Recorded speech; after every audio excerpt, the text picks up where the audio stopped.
No. Doctor Amadeo, muy buenas noches. ¿Se me ¿Bien? logra escuchar, doctor Amadeo? Por favor, A me usted yo sí le confirma. escucho. ¿A mí me escuchan, por favor? No le escucho, pero, doctor. No me escuchan.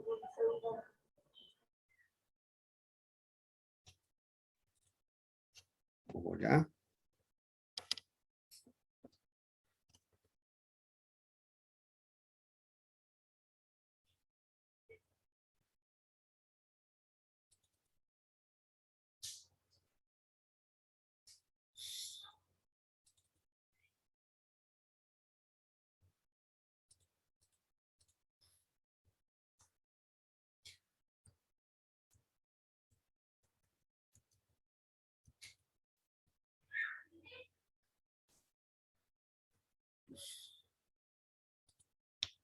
Bien.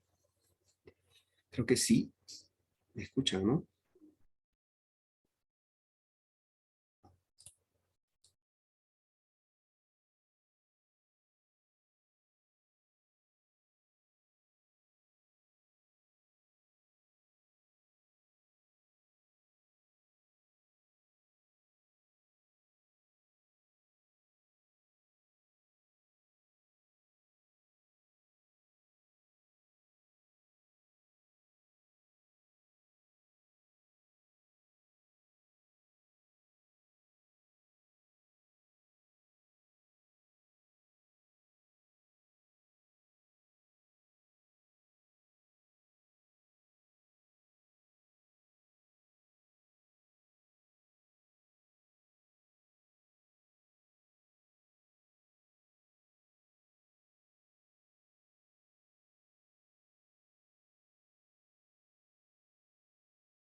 Buenas tardes. ¿Me escuchan?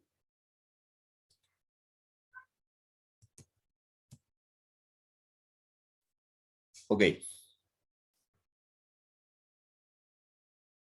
Ok. A ver. Entonces, mejor voy a empezar.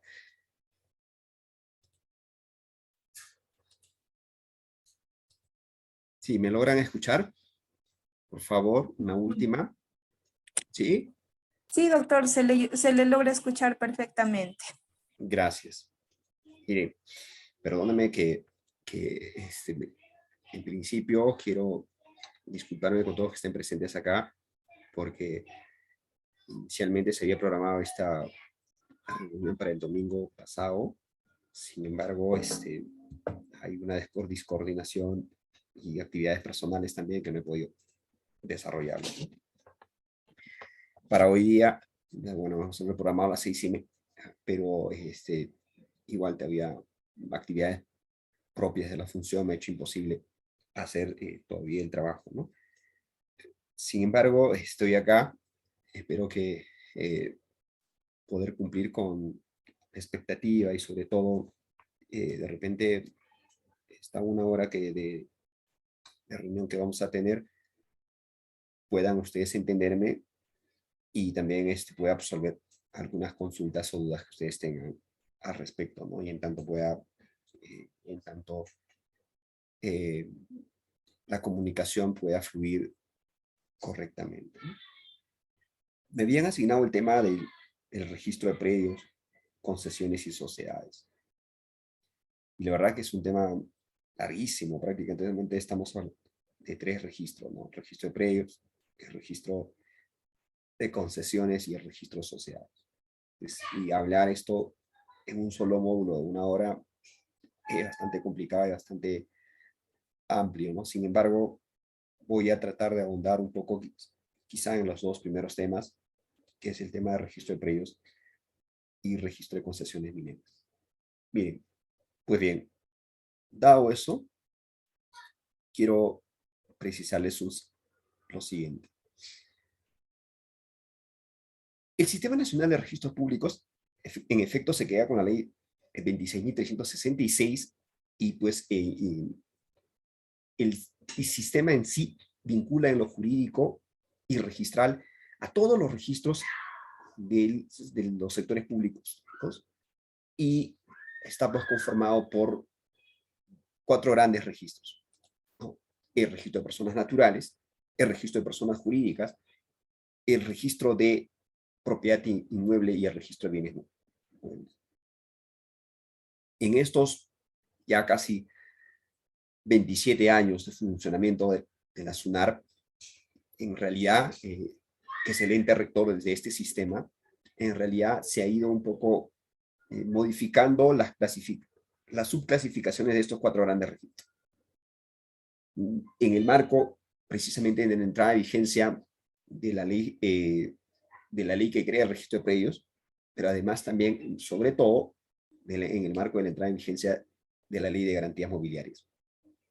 Y vuelto a modificarse ahora con esta nueva modificación, esta nueva ley de garantías mobiliarias, que es el decreto legislativo 1440. Que dicho sea de paso, no entró en vigencia todavía, está supeditado a que pueda implementarse el sistema de garantías mobiliarias, pero la clasificación originaria desde el año 1994 ahora hasta el 2022 ya ha variado bastante. Y lo que nos ha convocado para esta tarde únicamente es hablar de subregistros, que son el registro de predios, que forma parte del registro de propiedad inmueble, el registro de concesiones para la explotación de servicios públicos, que también forma parte del registro de propiedad inmueble, y el registro de sociedades, que forma parte del registro de personas jurídicas. Dicho esto, entonces, vamos a dejar constancia además que esta clasificación de registros en realidad tiene un número apertos dentro de la ley 26.366, porque permite que pueden formar parte de la administración de la SUNARP los demás registros de carácter jurídico creados o por crearse. Entiéndase en esa lógica que no estaban comprendidos los registros administrativos y los registros normados por las decisiones 291, 345, antes estaba en el 344, el 351 ante 486 de la Comisión del Acuerdo de Cartagena. Entonces, como verán, en el registro en sí ha ido creciendo. Claro, hay ciertos en nuestra historia, como Estado, el Perú en realidad se reconoce todavía ciertos atisbos que puede haber existido registro en el INCANAT a partir del funcionamiento de los quipos y los quipocamayos. Es así que cuando entra en vigencia la SUNARP tiene este logo que está, este logo que es de color, digamos, de un color rojo vino, y que representaba a los quipos. Pero lo cierto es que en el Perú, hasta la entrada en vigencia del Código Civil de 1852, seguía en vigente pues, las normas de la legislación española sobre los oficios hipotecarios creados con la pragmática de Carlos III de 1768. Claro está entonces que nosotros hemos tenido cierta recepción jurídica del sistema jurídico propiamente dicho español. Pero la formación del derecho registral peruano, como le voy a repetir, pasa por ciertos hitos históricos, como el que estamos viendo actualmente, a partir del oficio hipotecario de 1768 hasta el Código Civil de 1984 y las normas más especializadas, como la 30.065, el 13 de julio de 2013, que modifica ciertos aspectos, y ahora la última legislación que entraba en vigencia precisamente el año pasado, ¿no? El registro de predios en sí forma parte, en nuestro país, forma parte del registro de propiedad inmueble. Este registro madre que muchas veces nosotros, los operadores jurídicos o ahora le decimos que el registro madre porque alberga pues la mayor cantidad de actos y derechos que se inscriben en el registro y quizá tienen un poco más influencia y más efecto en la población. Nominalmente, dentro de la doctrina, pueden identificarse como derecho inmobiliario, derecho hipotecario, derecho registral, pero si se tratara de darle una nominación, yo preferiría llamarlo como derecho inmobiliario registral. Este derecho inmobiliario registral tiene en realidad, debe tener en realidad, a partir de la doctrina y del estudio, dos partes, la parte sustantiva, material, o la parte orgánica, adjetiva, ¿no? Que es, entonces, claramente diferenciados a partir de la clasificación, como reitero, de la doctrina. En la parte sustantiva, material, se debe estudiar y es un poco meterse a fondo de entender qué es una finca, cuándo se inmatricula, cómo se modifica, los actos y derechos inscribibles, los principios fundamentales y las anotaciones preventivas. Pero la parte adjetiva debe entenderse la forma como se extienden los asientos registrales, su aspecto formal, el proceso de registración, la promoción, calificación y obviamente la organización de estos registros. Estos en realidad en nuestro país, esto es una concepción a partir de Roca Sastre, el ejemplo que le estoy poniendo o la lámina que le estoy presentando, pero en nuestro país todo este procedimiento o toda esta clasificación está identificada únicamente en el reglamento de inscripciones de registro de predios que es el año 2013. Claro, anterior a eso hubo otros reglamentos, pero ha visto siempre esa sistemática de clasificar, de identificar dentro de un solo reglamento todos estos temas, la forma de la inmatriculación, modificación, desmembración, la inscripción de las titularidades, la inscripción de las cargas, la cancelación de las cargas, etc. ¿no? Por tanto, el registro de propiedad inmueble tiene estos conceptos, ¿no? Es una institución jurídica, es una oficina, pero además es un conjunto de libros, que todo ello engloba lo que nosotros podemos llamarlo como el instrumento del derecho inmobiliario. Viendo algunos conceptos, podemos identificar que el registro de propiedad inmueble es un instrumento de la publicidad registral y define a esta como la exteriorización continuada organizada de situaciones jurídicas de trascendencia real para producir cognoscibilidad legal erga omnes. Entonces, a partir de un concepto de José Manuel García García. Ahí hay que identificar tres elementos puntuales. En principio, se inscriben en este registro aquellos actos y derechos con trascendencia real. Si hay trascendencias obligacionales, no se inscriben, salvo que así lo establezca la normativa o una actividad especial. Pero además, eso hace que pueda inscribirse para poder generar una publicidad registral y una exteriorización continuada y organizada. No es una exteriorización, o sea, discrecional, sino responde a una sistemática coherente de continuidad y de situaciones que puedan tener trascendencia erga omnes. En conclusión, a partir de la doctrina podemos identificar que for parte del elemento de los registros de predios tres aspectos. La finca o la unidad de predio, que es la unidad objetiva, la base subjetiva, que es el titular registral, y tercero, que es la materia inscribible. Todo ello básicamente organizados pues en virtud a elementos de publicidad y sobre tomando en cuenta bases fundamentales que es el objeto, ¿no? Que en este caso es el inmueble. Entonces, lo más importante en el registro de predios es identificar qué es la finca, qué es el inmueble, cuál es esa base objetiva del registro, qué es el soporte, en realidad es el soporte físico, material, donde van a recaerse los derechos reales limitados e inscritos. En realidad es el modo de llevar los registros y los efectos sustantivos. O sea, no hay una inscripción si no se identifica, no se individualiza un soporte físico, material, algo tangible, como es una finca, un bien. Entonces hay que diferenciar claramente la descripción del predio a partir de la identificación y de la delimitación propiamente dicha. Esta clasificación de la descripción puede tener además una descripción subjetiva, que es no perimetral, y las descripciones objetivas que tienen que ver perimetralmente. O sea, profe, no entiendo esa parte. Sí, lo que pasa es que hasta antes de la entrada en vigencia de la Ley General de Catastro, las inscripciones que se realizan no exigían pues la presentación de planos perimétricos que puedan identificar exactamente cuál es el bien materia de inscripción. Dado eso, se permitía pues a partir solamente de la escritura pública y que pueda dar ciertamente a una referencia.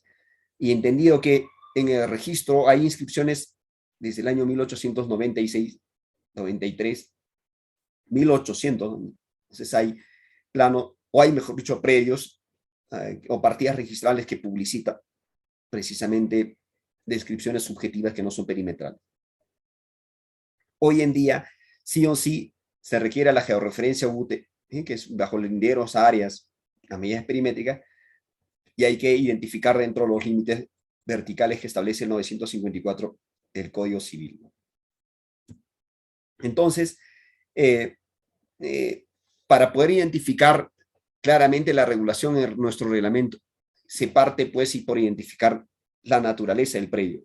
Si estamos hablando de un predio urbano o un predio rústico, y para cada uno de los supuestos existen procedimientos o normas de naturaleza muy especiales. Hay que determinar la ubicación, claro está, por el departamento, provincia, distrito, donde se le encuentren. Entonces, para el caso de predios urbanos hay ciertamente una reglamentación especial en función al cual hay que identificar calle, numeración, lote, manzana, etapa, urbanización, sector, pero para el caso de predios urbanos hay que identificar el centro y ubicación georreferenciada, nombres del predio, sector, va a ser el caso linderos y medidas perimétricas que tienen que ver con lo establecido en el artículo 20 del reglamento de inscripciones del registro de predios. Ahí hay que diferenciar claramente si estamos ante predios ubicados en zona catastrada y zona no catastrada. Pero ¿qué dice el Código Civil? El Código Civil habla, el artículo 885, habla que son bienes inmuebles el suelo, el subsuelo y el sobresuelo. La corteza terrestre y todo lo que está debajo del suelo y todo lo que está encima del suelo. Entonces, y concordante con el 954, se refiere a la extensión del derecho de propiedad, del derecho real de propiedad. Y obviamente la propiedad del predio se extiende al subsuelo, al sobresuelo, comprendido dentro de los planos verticales del predio superficial y hasta donde le sea útil al propietario en ejercicio de sus derechos. Lo que hay que resaltar en este aspecto es que la propiedad del subsuelo no comprende pues los recursos naturales, los yacimientos y restos arqueológicos, ni otros bienes que están pues separados por legislación especial. Entonces, se habla de regímenes de propiedad predial y los de propiedad horizontal, y los de propiedad predial están identificados a partir de la zonificación, de los procesos de habilitación urbana, la subdivisión y los requisitos y limitaciones que establecen las disposiciones respectivas, y en el caso de las propiedades horizontales se rigen pues por la legislación de la materia, ¿no? Muy bien. Entonces, les decía que en el año, o sea, la ley que crea, la ley que crea el registro de propiedad inmueble en nuestro país ha sido pues la ley del 2 de enero de 1888. Y, por ejemplo, en Ayacucho hay inscripciones del año 1896 y sé que en otras regiones hay inscripciones desde el año 1893. Muy bien. Esa es la parte que podría comentarles hasta ahora para ver, ¿no? Entonces, cómo a veces ha nacido el registro de propiedad inmueble y cuál es el contexto en el que se aplica. Les comentaba del decreto legislativo 1400, que es la ley de garantías mobiliarias, que como les reitero, todavía no entra en vigencia, pero está supeditado a la implementación del sistema de garantías, del sistema informático de garantías mobiliarias, ¿no? Esto responde a que la SUNAR tiene pues el efecto de publicidad que genera pues la publicidad y el objeto de facilitar las transacciones. Precisamente eso es su finalidad de la SUNAR, publicitar los efectos y facilitar las transacciones. Pero publicitar situaciones y actos o hechos jurídicos de trascendencia real, o en el caso de obligacional, siempre y cuando así lo establezcan la normativa concreta, ¿no? Hasta ahí quisiera comentarles el tema de registro de predios, salvo que de repente hay algún comentario, alguna pregunta que quisiera que pudieran absolverlo, no lo sé. A ver, alguna pregunta de repente. Estimados participantes, el doctor se le está cediendo las consultas. Cualquier consulta, por favor, alcen la mano para poder habilitarles el audio. Gracias.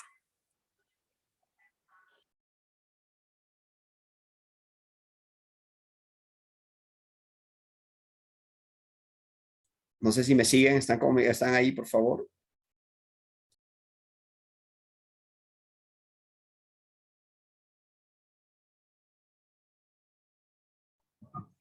El doctor Yuri. Doctor, buenas noches. Adelante, doctor. Sí, doctor, buenas noches, ¿no? Atendiendo a su ilustre ponencia y actualizándonos al respecto en esta materia. Doctor, bueno, si bien sabemos, tenemos, ¿no?, nuestro código que es de 1984 y bueno, hay nuevas iniciativas, nuevas leyes que usted ha señalado, pero que no entran todavía en vigencia. En el caso, doctor, en el caso de bienes inmuebles, por ejemplo, en zonas urbanas, se está realizando para la edificación, ¿no? Antes era pues, de material rústico, ¿no? Y se da el caso que se encuentran pues tesoros, oro, joyas. ¿Esto pertenecería al dueño del bien o pertenece al Estado? Por favor, si pudiera repetir la pregunta, no entendí la última parte. La construida, me dice. No, son zonas urbanas, ¿no? Tenemos ciudades que han sido fundadas pues más de 400 años, ¿no?, en el país. Y estas construcciones son antiguas, ¿no?, y el cual necesitan ser remodeladas. Se da el caso pues que se compra esos bien inmuebles y en las excavaciones que se realiza para hacer las columnas, se encuentra pues, digamos, joyas, oro o otro tipo de objetos, ¿no?, antiguos, si es de propiedad del que es el bien inmueble o es de propiedad del Estado. Si bien es cierto, estamos hablando del suelo, subsuelo, ¿no?, lo que se ha explicado.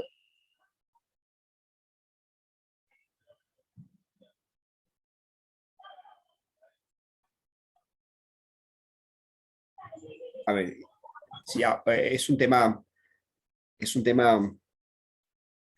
digamos, que todavía no hay consenso un poco, ¿no? Pero bueno, vamos primero a aclarar. La primera parte que usted decía.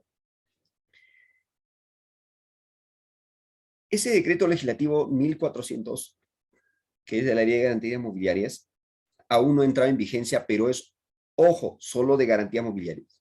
Y forma parte del registro de bienes muebles. ¿Ya? En primer lugar. Entonces no hay que decir que por ello no está en vigencia los otros registros o no opera. No, no es así. Todos los otros registros operan de acuerdo a cómo se ha ido creando. registro de predios, forma parte del registro de propiedad inmueble y está operando normal. Garantías mobiliarias, en este momento con la ley 28.687, y desde el año 2008 ha entrado en vigencia y funciona. Pero todavía está dentro del marco de la misma legislación de ese año.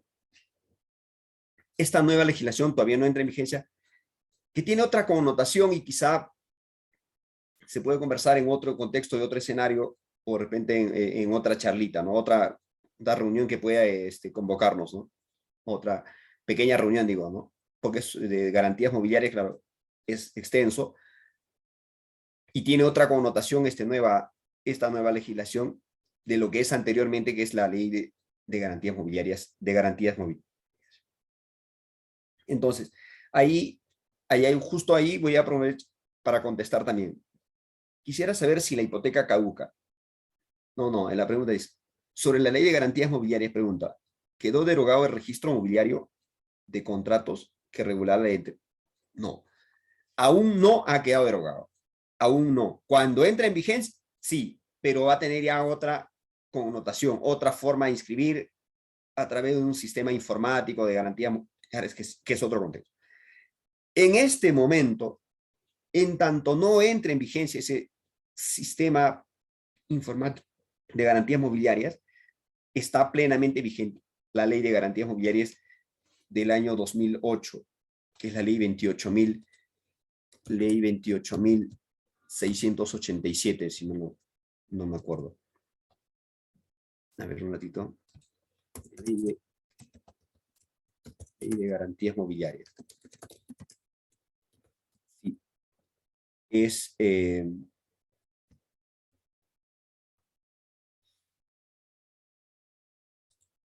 la ley 28.687. Entonces, todavía sigue vigente esa legislación. Entonces, por ahora, entonces, esa legislación tiene ha creado dos grandes registros. El registro de bienes muebles, mejor dicho, ha diferenciado, y el registro mobiliario de contratos, lo que nosotros llamábamos como el RMC. Esta ley, como les voy a repetir, sigue vigente, opera toda media, 28.677. Opera todavía y está en pleno uso. En este instante todavía se inscribe en ese registro. ¿Ya? Eso para empezar. Segundo, respondiendo también a la misma pregunta. Segundo, cuando dice que se ha construido un bien y en el proceso de la construcción ha encontrado restos arqueológicos. Ahí hay que diferenciar claramente. Lo que dice la ley 28.295, la Ley General de Patrimonio Cultural de la Nación,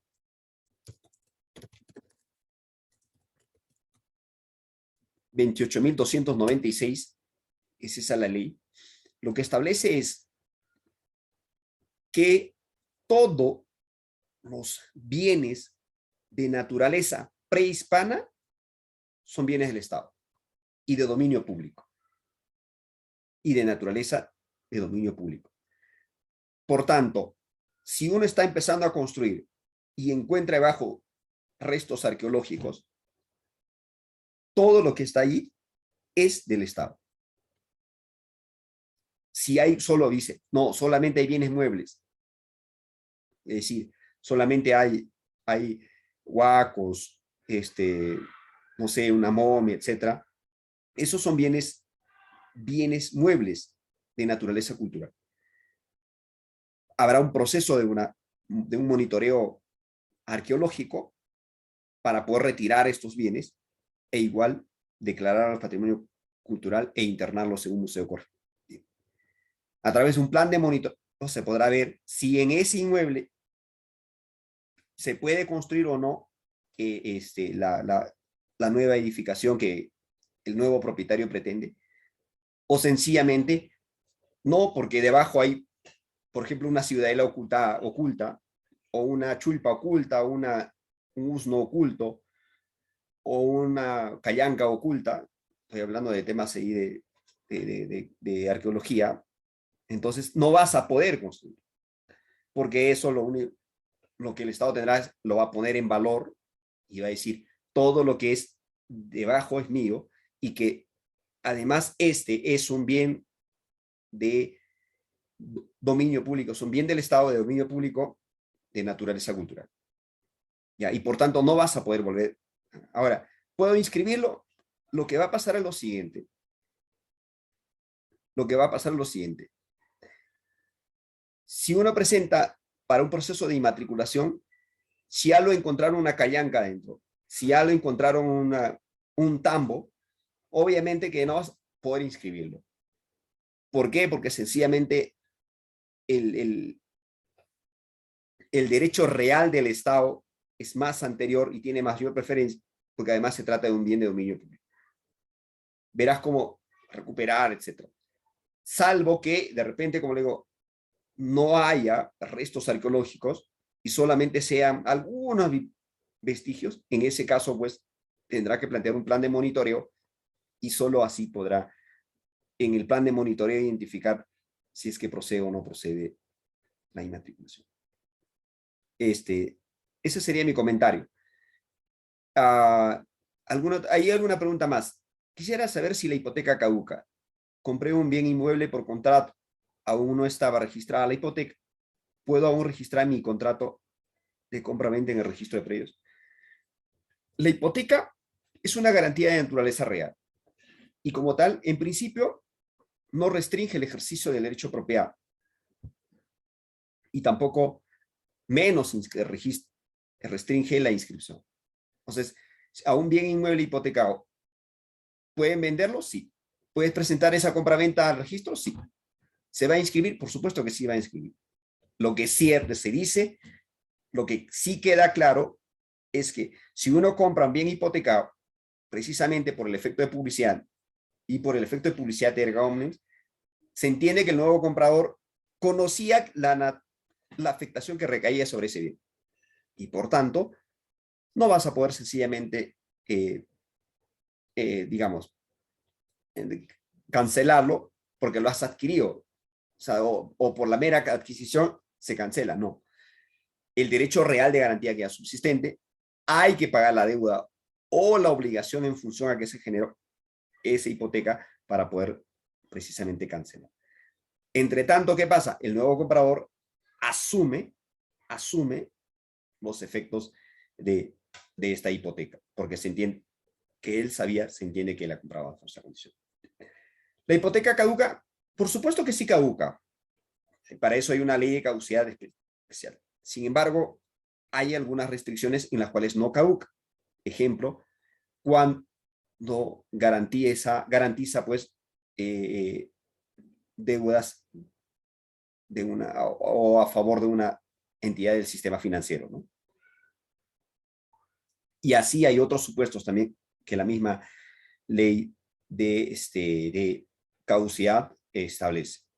Segundo, otra pregunta es, según la jurisprudencia civil, señala que la hipoteca no es un derecho real. Mire, para empezar, lo que queda claro es que el Código Civil lo establece derechos reales principales, la clasificación, ¿no? Derechos reales principales y derechos reales de garantía.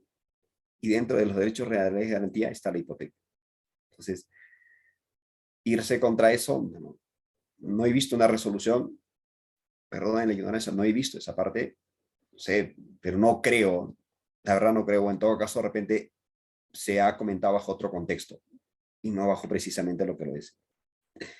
Otra pregunta dice, ¿podríamos enviar más preguntas académicas a su correo electrónico? De ser así, podría escribir por este medio, gracias, hermano. Ok, por supuesto, con mucho gusto voy a poder responderles cualquier comentario que haya. jordayaguaman@gmail.com. Ese es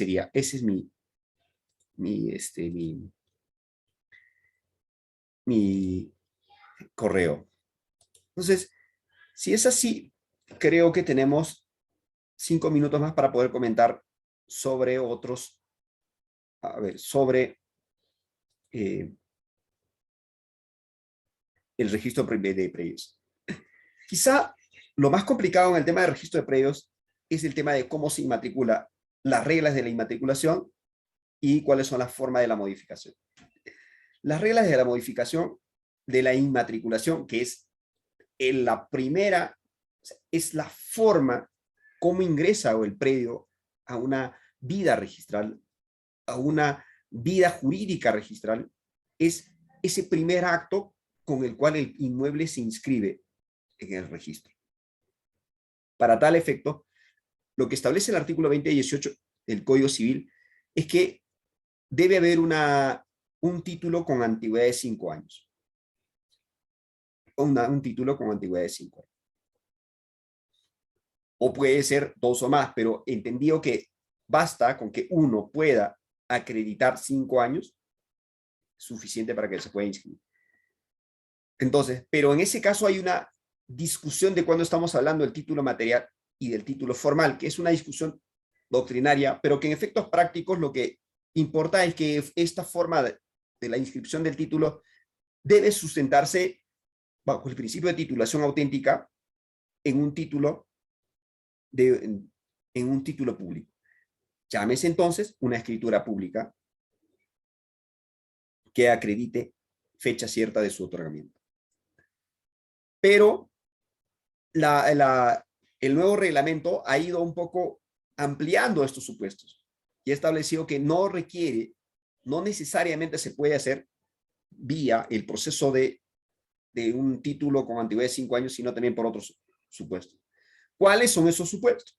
Uno es la formación de título supletorio, sea judicial o notarial. 2 es el proceso de prescripción adquisitiva de dominio, que también puede ser notarial o judicial, obviamente de acuerdo a las competencias que la ley 27.157 para el caso del notariado lo establece, y el Código Procesal Civil para el caso judicial. Además, ¿cuáles están? ¿Qué otros están? Los actos administrativos que así lo dispone por una entidad formalizadora o por una entidad del Estado. Y otro es los actos de la división y partición. Y el otro es, y finalmente habla de los que son aquellos actos de naturaleza real que resulten pues de una adjudicación, Esos son los supuestos que establece. Pero además hay otros más supuestos, ¿no?, de inmatriculación: por reforma agraria con pago, por reforma sin pago, por saneamiento de bienes estatales, por través de la legislación de saneamiento de bienes estatales, que es la ley 29.151, ¿no?, y su reglamento, el decreto supremo 008-2020-vivienda, ¿no? Y las inmatriculaciones solicitadas por entidades formalizadoras, llámese entonces COFOPRI y el gobierno regional a través de las direcciones de formalización o las direcciones regionales de agricultura. El otro tema que es un poco más complejo tiene que ver con el tema de la modificación física del predio. Esta modificación física hay que diferenciar ciertos conceptos desperdigados y que quizá en la doctrina y en la práctica operativa registral se ha ido un poco diferenciando o nominando indistintamente y a veces respondiendo a criterios discrecionales de cada operador. ¿Cuándo estamos hablando de subdivisión? ¿Cuándo estamos hablando de independización, desmembración, parcelación y modificación de área? Voy a tratar de hacer algunos comentarios. Subdivisión, en principio nace con una definición técnica, nace con el Reglamento Nacional de Edificaciones. Y lo que dice es que constituye la partición de predios. Pero la ley 29.090 modificada por la ley 30.494 habla de subdivisión de predio urbano como ese fraccionamiento de un lote habilitado como urbano en uno o varios lotes. para el tribunal registral, la subdivisión de un predio urbano es un acto que se produce en la esfera extrarregistral. Entonces hay que diferenciar, claro, hasta este momento podemos identificar que en principio la subdivisión solo procede, es la forma de partir un inmueble, fraccionar un inmueble. Pero fraccionar un inmueble ¿de qué? Urbano, solo urbano. ¿Pero dónde se produce? En la esfera extrarregistral. Es afuera de registro. Cuando entra al registro ya no se llama subdivisión, sino que ese acto de subdivisión que va a ser aprobado mediante un acto administrativo, incluso de la municipalidad, que es una resolución de subdivisión, o a través de un FUE, mejor dicho, FUJO anexo F. Al registro ya entra para solicitar el acto de la independización. El acto propiamente de la independización. Pero todavía esa palabra independización también igual se diferencia un poco, porque dice, si hablamos de la parte sustantiva, dice que la independización o parcelación, como si fueran sinónimos, de terrenos rústicos. Pero creo que la palabra apropiada es identificar cuando se trata de predios rústicos, se debe identificar como una parcelación. Como una parcelación. En suma, pero el acto que se registra en el registro, el registrador al momento de inscribir, lo que va a inscribir es una independización. ¿Una independización en mérito a una subdivisión? Sí, cuando se trata de un predio urbano. ¿Una independización en mérito a una parcelación? Sí, pero cuando se trata de un predio rústico. ¿Para qué? Para crear una nueva partida registrada para cada unidad inmobiliaria que resulte de la desmembración de ese terreno y para que continúe su historia jurídica ya en partidas resultantes y en partidas diferenciadas, ¿no? Esa sería la parte que podría comentarles. Sin embargo, hay que tener presente que una de las formas, precisamente, de formalidades que se exige es que en el caso de predios rústicos, cuando se presente, pues, la parcelación o la inscripción propiamente de la independización en mérito a una parcelación, desde el inicio se debe presentar los planos y memoria descriptiva que sustentan esta independización. Si se trata de predios no catastrados y si son catastrados, el certificado de información catastral. Si no se presenta desde el inicio, el título sencillamente es rechazado. Para todos los supuestos de la inmatriculación, desmembración o independizaciones, se requiere sí o sí el informe de catastro, salvo excepciones que así lo establece la misma directiva de catastro.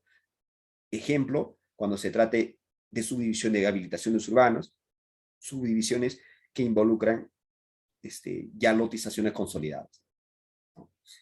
Hasta ahí, no sé, alguna pregunta para tomarnos una pausa y continuar. No sé, ¿alguna pregunta, algún comentario?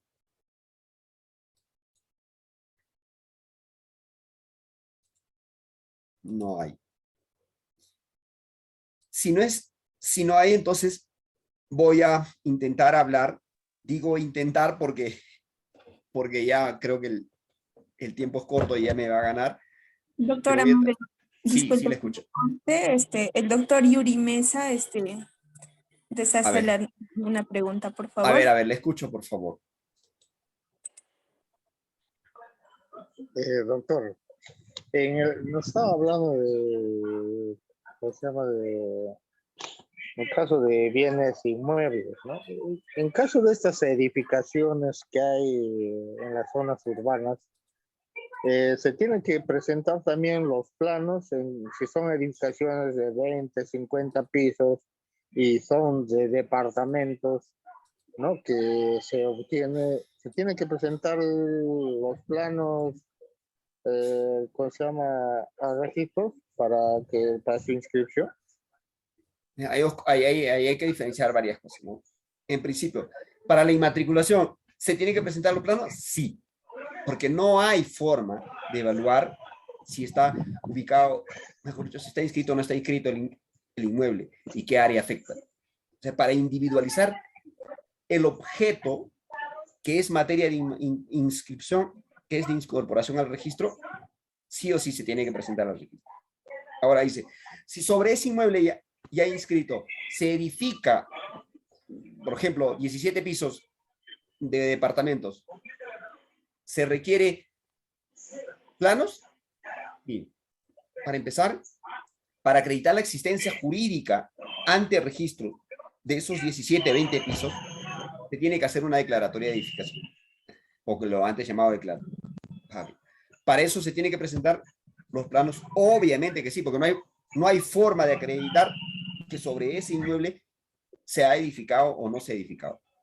Para tal efecto se presentan los planos de distribución, los planos de independización, el plano perimétrico, localización, ubicación, y todo lo que establece el reglamento especial de independización de propiedades exclusivas y de bienes comunes. ¿Se entendió? Bien, si fuera así, continuamos. Ay, esta no. Hola. Sí. Registro de concesiones. Miren, como les comentaba antes, el registro de concesiones. ¿Aló? Me parece que se ha paralizado. ¿Me escuchan? Sí, doctor, se le escucha perfectamente. Sí, a ver. ¿Y se ve la diapositiva? También, doctor, estamos en el tema de su PPT, aparece el tema de desafectación del dominio público al privado. Ya, a ver. Ya, bueno, este es... Se ha colgado. Tito, por favor.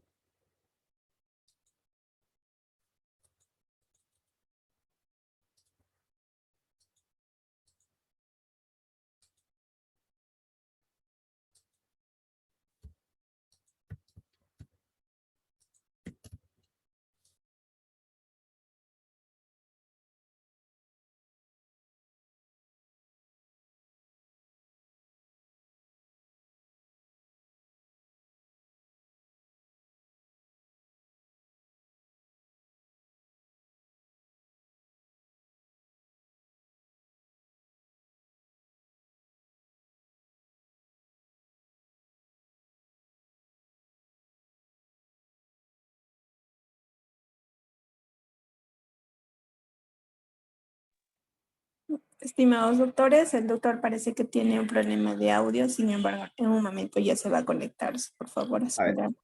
Ok. un ratito, a ver, un ratito, por favor. Tengo alguna dificultad acá.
Doctores, por favor, hay que hacer la espera al doctor, dado que tiene problemas de A audio. ver, ahora sí, ¿me escuchan?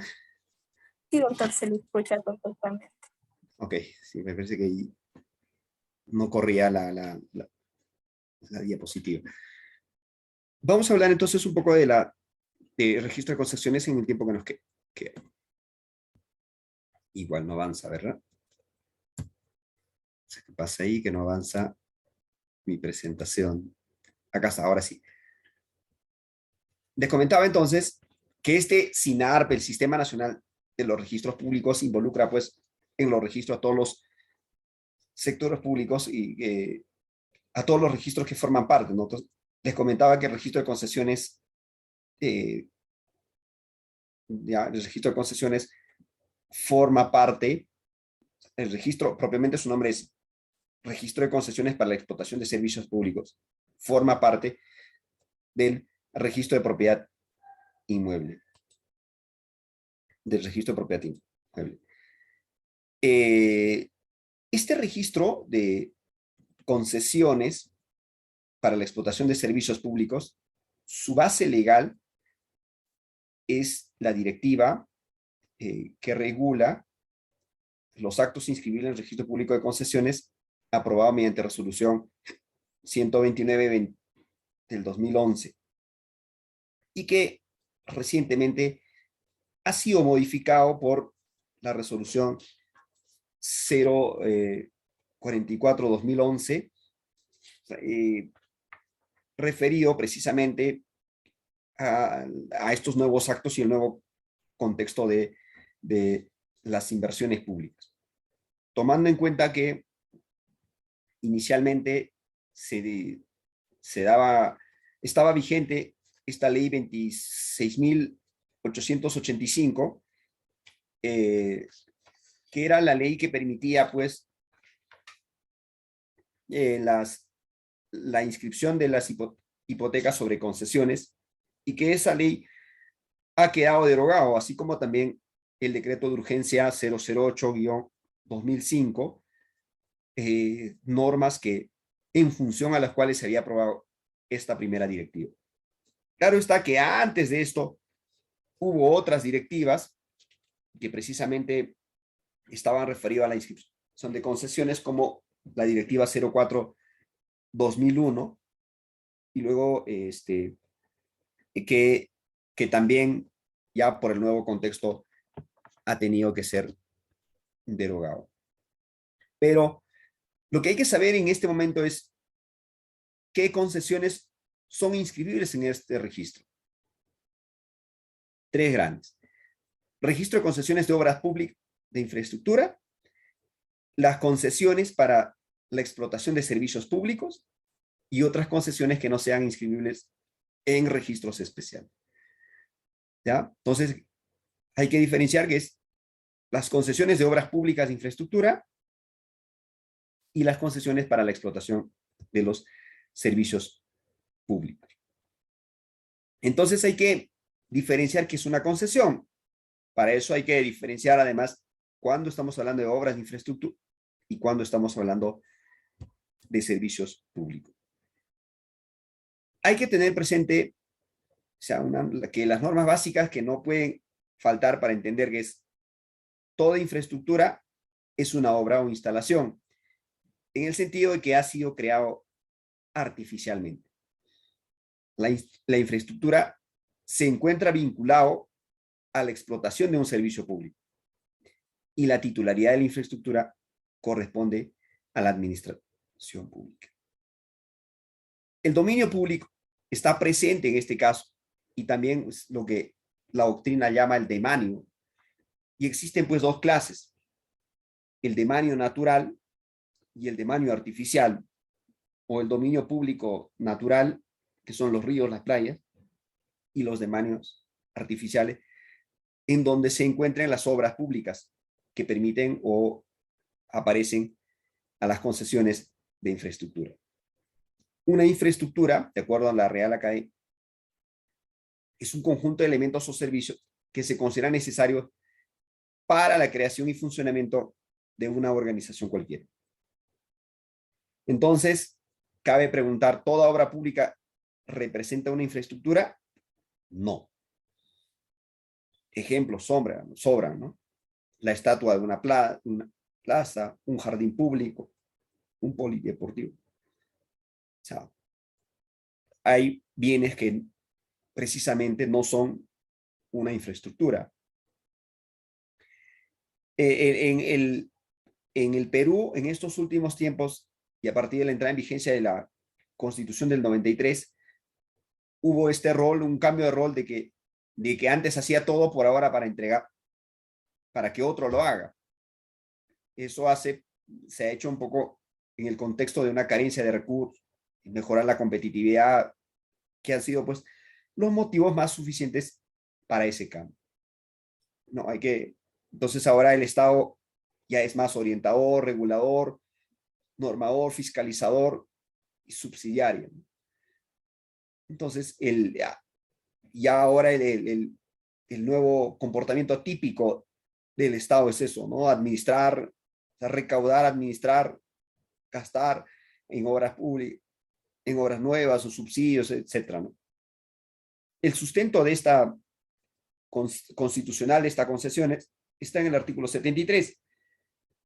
Y dice que en el artículo 73 de la Constitución de 1993, los bienes de uso público pueden ser concedidos a particulares conforme a ley para su aprovechamiento económico.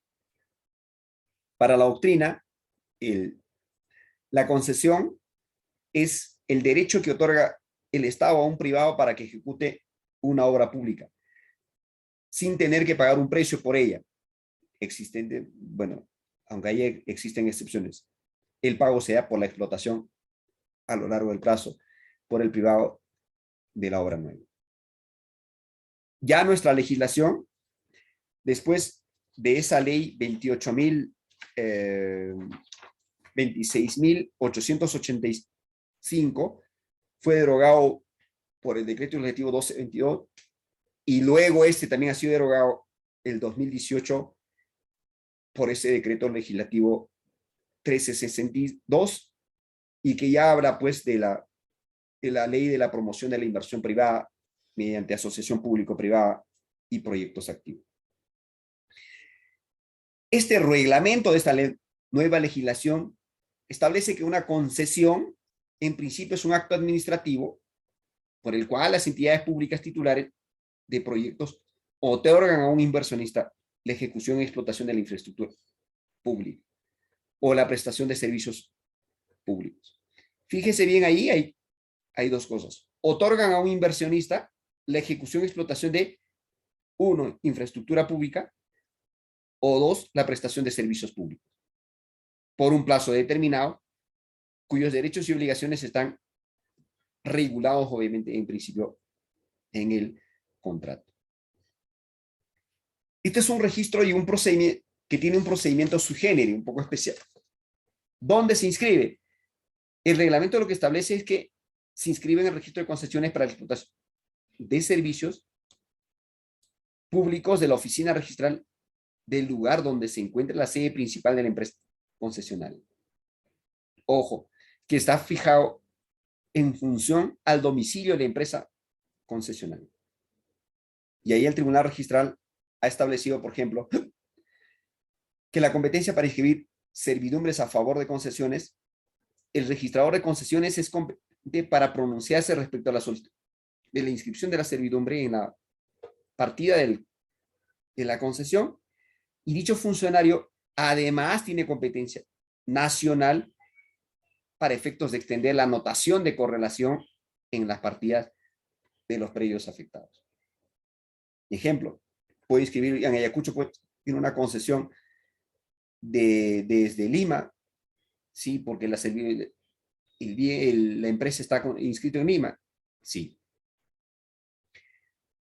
Puede entonces, pero el registrador de Lima tendrá que hacer la inscripción de la correlación para extender esas anotaciones correctivas en los bienes que afectan, pues, en otra región. ¿Qué cosa se inscribe? Se inscribe la concesión, la hipoteca, las servidumbres, las transferencias, la caducidad de las concesiones, la declaración de fábrica, la transferencia fiduciaria y otros actos que lo establezcan. ¿Con qué se inscribe? Se inscribe en mérito a partes notariales de la escritura pública del contrato de concesión. No basta que el contrato de concesión esté en un mero contrato, una minuta, sino que esto tiene que estar formalizado en una escritura pública y acompañando la copia certificada del acta o acuerdo de adjudicación o resolución autoritativa respectiva por el cual el Estado adjudica pues esta, ¿no? Salvo que esto se pueda insertar directamente a la escritura pública. En el asiento de la inscripción, en la concesión se debe dejar constancia además lo que establece el artículo 50 del Reglamento General de los Registros Públicos, las causales de la suspensión de la concesión contenidas en un contrato. ¿Y cómo se inscribe en el registro de los bienes?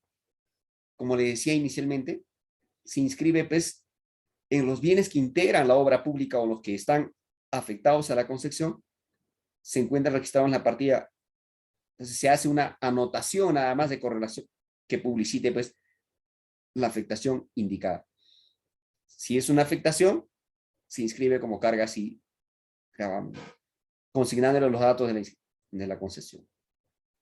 En los casos de que los bienes no estén registrados, entonces la anotación solo se debe realizar en aquella parte que efectivamente podría estar inscrita. En el caso de la hipoteca sobre las concesiones de obras públicas de infraestructura, de servicios públicos, igual se inscribe, ¿dónde? No en la partida del inmueble, sino en la partida de la concesión respectiva. Como le decía, esa ley 26.885 había quedado derogado por ese decreto legislativo 1224 del 2015, y otro gobierno que entra, pues, lo vuelve a promulgar otra ley, que es el decreto legislativo 1362, y que entró en vigencia el 31 de octubre del año 2018. Requisitos para la inscripción de la hipoteca, igual el parte notarial, y además la copia certificada de la autorización para la constitución de la hipoteca, otorgada ¿por quién? Por la entidad o el sector o el organismo que administra precisamente, o mejor dicho, que ha concedido pues esa concesión. Nada más por ahora. No sé si hay alguna pregunta o comentario sobre este último punto, y si es así, estoy dispuesto a poder escucharlo. Muchas gracias.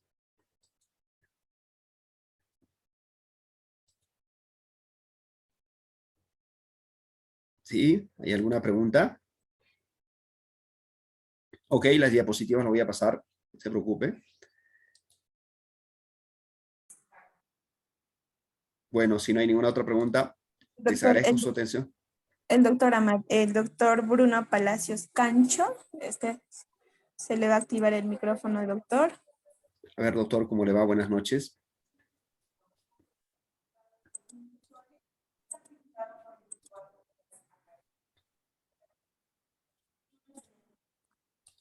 Doctor Bruno, no se le escucha, no está. Ahorita está el doctor Misael Loaiza. Por un momento, por favor.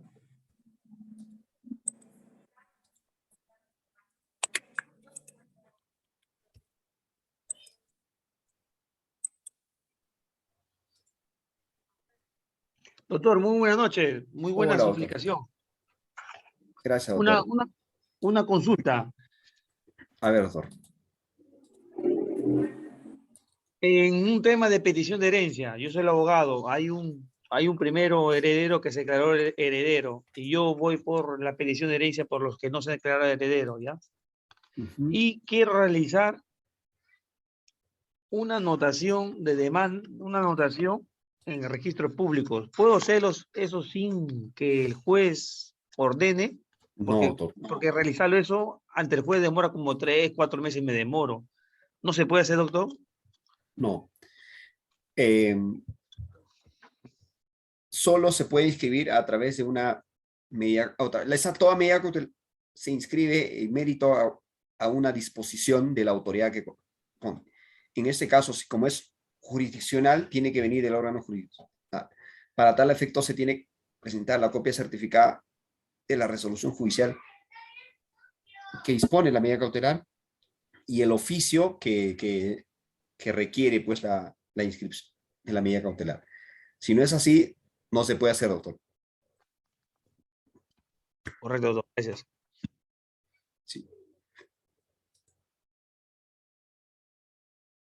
¿Alguna otra pregunta, por favor? Bien, les agradezco entonces. Tendremos hasta otra oportunidad. Les voy a pasar la diapositiva. Es un tema bastante amplio, pero he tratado de avanzar. Ojalá que se haya podido entender. A ver si Doctor, alguien más. un favor, todavía tenemos dos participantes que desean hacer la A ver, pregunta. El doctor Misael Loaiza, por favor. doctor, Esa es mi pregunta. ya lo formuló. Ok, gracias. El siguiente entonces, El doctor Bruno Palacios. doctor Bruno.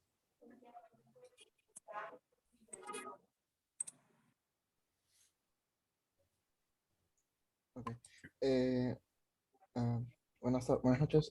Mi pregunta Hola. era sobre, en tema de concesiones, bueno, mm, muchas veces hay tuberías o hay explotaciones que pasan por debajo de otra concesión, que tienen que atravesar otras concesiones. En ese tipo de casos, ¿cómo es, cuál sería el procedimiento para poder, o sea, al momento de registrar la concesión, también se registra con esa tubería, esa concesión de uso que se le da a la propia concesión para que pueda pasar en el registro? Mira, para empezar, cada concesión es independiente, ¿no? Y se inscribe, como su nombre dice ahí, eh, en la oficina registral donde se encuentra la sede principal de la empresa concesionaria, ¿no? Entonces, si por ejemplo hay una concesión hidroeléctrica y por debajo pasa otra, una concesión eléctrica y por debajo pasa otra concesión de transportes, por ejemplo, son concesiones independientes y cada uno se inscribe en las partidas independientes. Ahora, el tema será si estas dos concesiones abarcan el mismo bien inmueble. Entonces habrá que hacerle dos anotaciones marginales por cada una de ellas, ¿no? Para publicitar la situación exacta, porque son concesiones de diferente, digamos, que tienen un diferente acto causal, ¿no? Que es el acto administrativo por el cual la entidad les otorga a la empresa, ¿no? Pero sería como que en en el registro de una concesión hay una anotación marginal que cruza información con el otro registro que también tiene otra anotación marginal. Eso entiendo. O sea, hay que diferenciar dos cosas, ¿no? Registro de concesiones independiente. Registro de bienes inmuebles independiente. Son diferentes. Ahora, ya estamos hablando. En el caso de concesiones, debe quedar claro que por cada concesión se apertura una partida. Folio real. Sí. Por cada partida. Entonces, ¿pero qué pasa si efectivamente son concesiones de diferente naturaleza? Concesión eléctrica y, por ejemplo, concesión de transportes por infraestructura, etc. Pero que abarca el mismo inmueble. Entonces tendría que haber dos anotaciones marginales en la partida del inmueble. Una por cada Ok. concesión. Una por cada concesión. Ok. Ese sería el procedimiento regular. Porque Claro, claro. acuérdense que la concesión eso otorga derecho, pero aparte que esta concesión tiene una vida jurídica independiente una con la otra. No hay superposición en esos temas. Ah, Salvo que se trate de una ampliación, modificación de la misma concesión. y en caso haya una ampliación o modificación de la concesión, también se Se registra inscribe en la misma se partida. inscribe. En la misma Sería partida una de la modificación. primera. Exacto, de Sería la una primera concesión. modificación de la partida registral. Exacto, de la primera concesión. Ah, ok, ok. Y ya para cerrar, bueno, mis preguntas es, en el registro de sociedades, este, ¿cuál, o sea, nunca me llegó a quedar claro qué es lo que explícitamente es lo que se registra en ese registro? Si es si es, ¿cómo se llama? El contrato que dio origen a la sociedad, o si es la matrícula de la sociedad, o es como, el libro de inmatriculaciones, si mal no recuerdo qué es, este, ¿qué es lo que se registra en el registro de sociedades? El registro de sociedades en el Perú, ya, es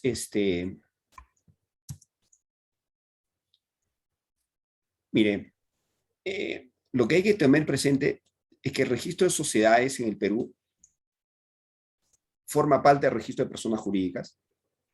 Por tanto, la empresa para poder, o la sociedad para poder adquirir personería jurídica, requiere sí o sí la inscripción registral. Entonces, no es que se inscribe el contrato ahí, sino el acto de la Constitución propiamente es el que se inscribe. El acto de la Constitución.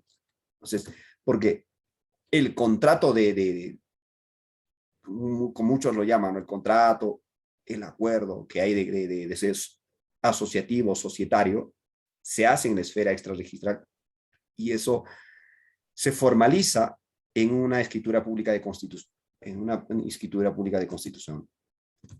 Es el acto constitutivo elevado a escritura pública es lo que se Exacto. registra. Exacto. Ok, en el registro. Ok, entiendo. Entonces, Creo a partir de ahí inicia la vida jurídica de esa sociedad y a partir del cual, obviamente, todos los actos posteriores ya se inscriben en esa partida. La Ley General de Sociedades precisamente establece que la sociedad adquiere personalidad jurídica desde su inscripción en el registro y mantiene hasta que se inscriba la extinción. Hasta que se inscriba la extinción. Esa es la ley 26.887, ¿no? independientemente de la liquidación de la sociedad, entiendo. Claro, independiente. La liquidación es parte del procedimiento de la extinción, pero no es la extinción propiamente dicha. Ok, listo. Muchas gracias. Y ojo que la sociedad solo adquiere personalidad jurídica desde su inscripción registral. Si no se inscribe, no hay todavía personalidad jurídica, ¿no? Ok. Listo. Muchas gracias, doctor. Ok. ¿Algún otro comentario? Bien, les agradezco su atención y espero vernos en otra próxima oportunidad. Muchas gracias. Agradecerle, doctora Amadeo, por la excelente ponencia que ha tenido con respecto al tema del registro de predios, concesiones y sociedades. De la misma forma, doctor, reiterarle la invitación para el día domingo que tenemos la última sesión. Esperamos contar con su presencia. Muchas gracias. Le entendemos Conmigo. Okay. el trabajo que usted tiene, el tiempo que dispone. A veces los fines de semana con la familia es importante, sin embargo, reiterarle, ¿no?, el agradecimiento por parte de Escuela Jurídica de Posgrado. Muchas gracias, doctor. Nos vemos el día domingo. Un abrazo, gracias. Gracias, doctor. Buenas noches, estimados participantes. Ya se les ha enviado el link de asistencia también al grupo de WhatsApp en el que están integrados ustedes. De la misma forma, estimados participantes, se les hace la invitación para el día domingo 5 de junio, que va a ser la última sesión de este presente diplomado de Derecho Civil, Procesal Civil, Derecho Notarial y Registral, ¿no? Entonces, el día domingo el tema a desarrollarse va a ser lo que es el tema de registro de testamento y de sucesiones intestadas, también que va a ser desarrollado por el doctor que acaba de disertar, ¿no?, el tema. Los materiales, estimados participantes, van a estar, lo van a encontrar en la plataforma virtual, dado que ustedes tienen el usuario y la contraseña con el que ustedes pueden acceder en cualquier momento de su disposición de tiempo y refrescarnos el tema, ¿no?, que se ha desarrollado hoy. El link de asistencia, estimado doctor Uber Machaca, ya ha sido enviado al grupo de WhatsApp en el que ustedes se puedan registrar su asistencia. El 5 de junio, sí, es el día domingo, la última sesión del presente diplomado. Como les reitero, se va a desarrollar el tema de que es del registro de testamentos y de las sucesiones intestadas en los registros públicos. ¿Alguna consulta más, estimados doctores?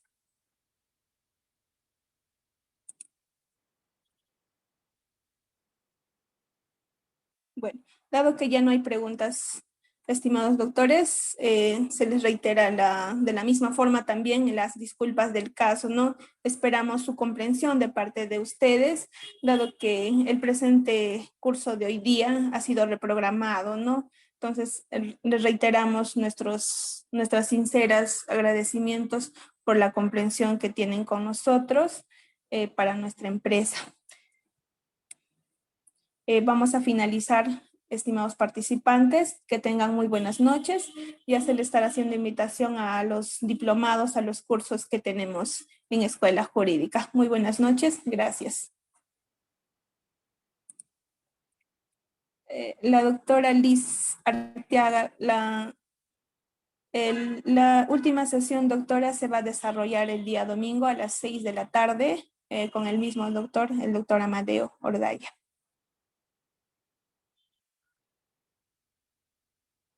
El doctor Misael Loaiza también nos hace la pregunta.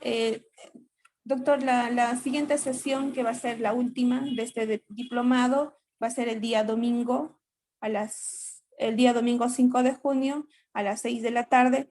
Con ello estaría culminando el presente diplomado y se estaría colgando lo que es para la evaluación de parte de ustedes, y ya se les va a habilitar el tema de las certificaciones. Ok, doctor Uber, por favor nos facilita su número para poder agregarle al grupo.